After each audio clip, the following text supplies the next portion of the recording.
10 things I've learned since I've started YouTube. Nobody's going to want to listen to what I have to say. I disagree with that. Is the older you are, chances are the more experiences you've had in life. Let somebody know things you've done, things you've seen. You know, if anything, you know, leave a legacy for your kids or for friends and family, relatives, or just anybody out there that you think might want to hear what you have to say. I'm having a pretty good time. Don't do videos if you're not having fun, because it's going to come across when you're making your video. It's going to be like, why am I here? Why am I doing this? I'm not having any fun. Then don't do it. Life is hard enough at times. So why do something that you don't have to do and it not being fun? I don't see any point in that. If there's a struggle that you have to work through to get to the fun stuff, well, that's a whole different matter. But don't do this if you're not having fun. Sometimes you just need to hit the ground running. As you make your first video, you realize, oh, I need to practice talking on camera. My lighting was a little bit better. The sound was a little bit better. You need every single thing in your favor making these videos. And that's what's really going to make the big difference, because the sooner you get things figured out that people like to watch, the sooner you're going to grow. You don't need to have everything all figured out, but the main thing is while you're working on figuring things out, start making videos, start leaving a legacy, start building your YouTube video. And that way you're also putting to work the YouTube algorithm, because it's going to look at every single video and it's going to try and serve that video to people that get on YouTube and start scrolling to look for things to watch. Or if they have things to watch, they're going to watch your video. You will learn something new every single time you make a video. So the more videos you make, the more stuff you're going to learn. You'll learn things about yourself, talking on camera, scripting, edit, video software, learn about music and how to upload it and how to cut it up and use it, sound effects. If I've left something out in the list of things that you're going to learn, please leave a comment down below. I would love to go over it. Quitting is the only actual way to fail at YouTube. So don't be a quitter. I know it can be daunting.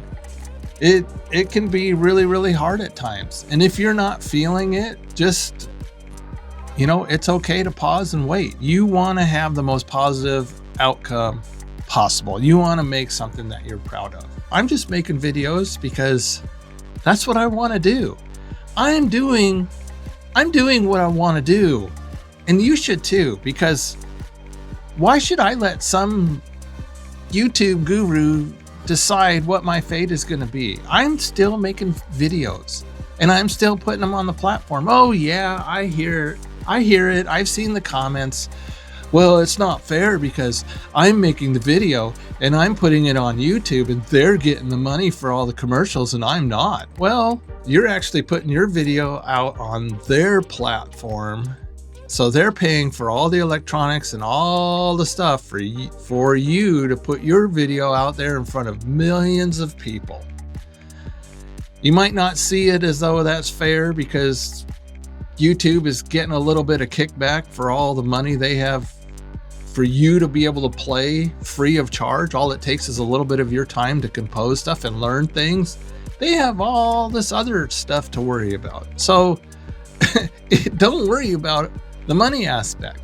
If you want to be a quitter and you want to fail at YouTube, well, that's how you do it. You just quit. So I recommend just keep making videos because they're fun. Look at this. This is awesome lighting. I finally set it up. It's really cool. And it's not hot in here either.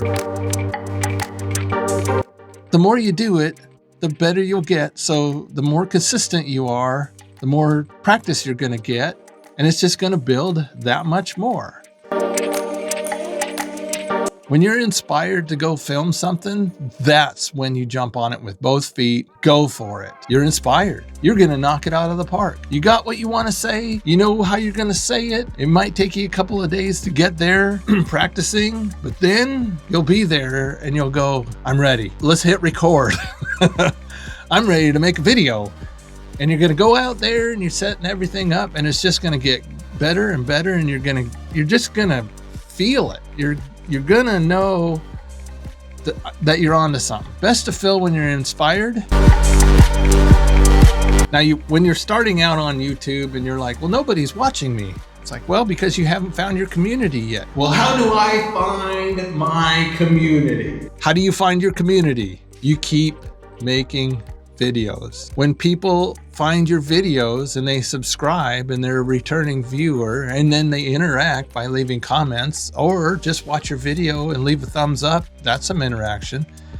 And they return and they watch what you have to put down. You know, they watch what you put on video. They return to your channel. They want to see what you have to say. That is building your community. Well, it's like, well, I'm not actively searching for it. Well, no, that's on the community's part. That's on the people that are watching YouTube and they come across your video.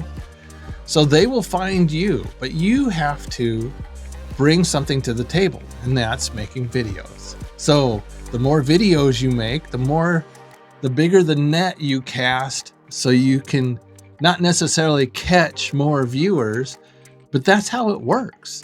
The algorithm is working like crazy to try and get people to follow, to see your channel, to see your videos. YouTube, it might not feel like it, but the YouTube algorithm, and I'm not sticking up for it because, man, I've felt slammed before, but the YouTube algorithm is something put in place. So is that you can have your videos in front of people that are more likely to watch your videos or looking for the information that you're wanting to give, rather than just floating out in the endless sea of videos never to be seen or found.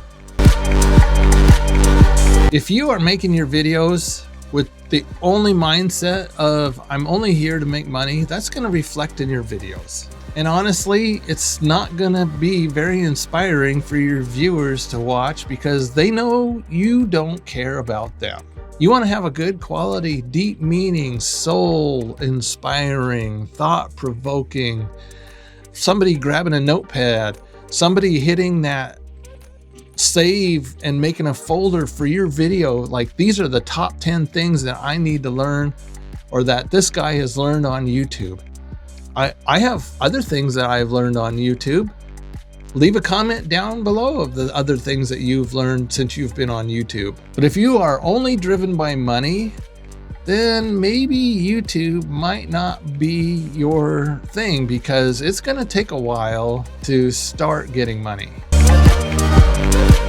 Number 10, the most important thing is to get to your subject matter quickly. People click on your video and they want to know what you have to say. Please like, comment, and subscribe. They clicked on your video and they want to know, and they want to know now. You have like 3 seconds to get that to where they want to watch your video. I think that maybe I should have number 10 get to the point quickly as the very first part of this whole entire video. That might be a thing. The reason why I say this is because you don't like to have somebody say, I'll get to the most important thing that you want to watch at the end of the video. No, you don't want to go through that. A lot of people are like, I'm gone. Write something down below that you have found that starting YouTube you've learned, or you never even thought you needed to learn, and now you learned you needed to learn it. Subscribe. Hit like, comment, and subscribe.